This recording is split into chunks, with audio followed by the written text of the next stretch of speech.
नमस्कार मंडळी, मी आहे वंशिता जाधव साळुंके. VPS ऑफिशियल या आपल्या YouTube चॅनलमध्ये आपल्या सर्वांचे मनपूर्वक स्वागत करते. मंडळी, तुम्ही कधी विचार केलाय का, नवरात्र फक्त 9च दिवस का साजरी होते? हा उत्सव कधी सुरू झाला, कुठे जन्माला आला आणि का सुरू झाला? नवरात्रात घट का बसवतात, धान्य का पेरतात, त्या पेरलेल्या धान्याला काय म्हणतात आणि ते कपाळावर का बरं लावतात? आणि अजून एक, नवरात्रामागे अशा कोणत्या रहस्यमय कथा आहेत ज्या पुराणात लपलेल्या आहेत पण आपल्याला फारशा माहित नाहीत? चला तर मग जाणून घेऊया. नवरात्र म्हणजे 9 रात्री, पण ही एक फक्त पूजा उपासाची परंपरा नाही, तर हजारो वर्ष जुना असा एक सण आहे.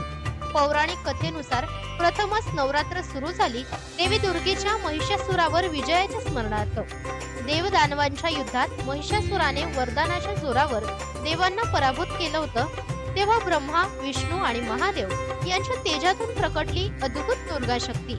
9 दिवस चाललेल्या युद्धानंतर 10व्या दिवशी देवीने महिषासुराचा वध केला आणि तेव्हापासून नवरात्र साजरी केली जाऊ लागली.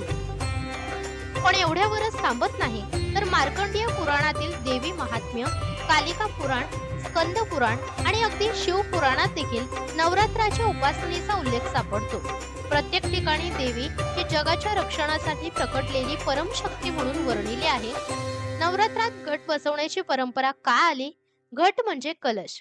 तो बसवला जातो कारण तो ब्रह्मांडाचं ऊर्जा स्त्रोताचं प्रतीक आहे.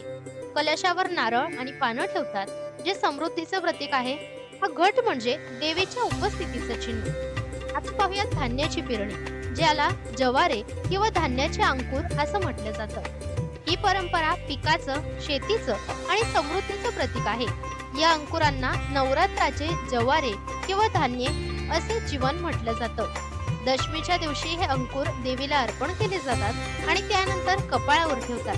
कपाळावर लावण्यामागे संदेश असा की देवीच्या कृपेनं आपल्याला वर्षभर सुपीकता, आरोग्य आणि सकारात्मक ऊर्जा मिळो.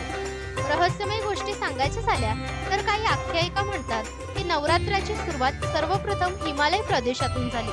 तिथे पार्वतीच्या नवरूपांची उपासना केली जात असे.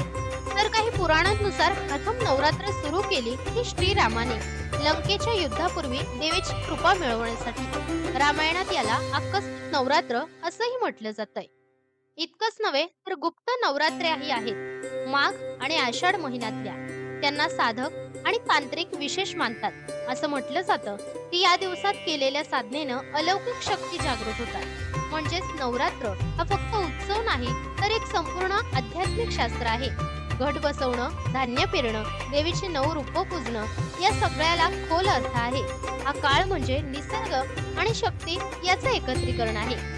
तर मंडळी, नवरात्राच्या या कथांमधला कोणता भाग तुम्हाला सर्वात जास्त रोचक वाटला आणि तुमच्या मते घट बसवणं आणि धान्य पेरणं यामागचा सर्वात खरा अर्थ काय आहे? तुमचे विचार कमेंट मध्ये नक्की सांगा. धन्यवाद.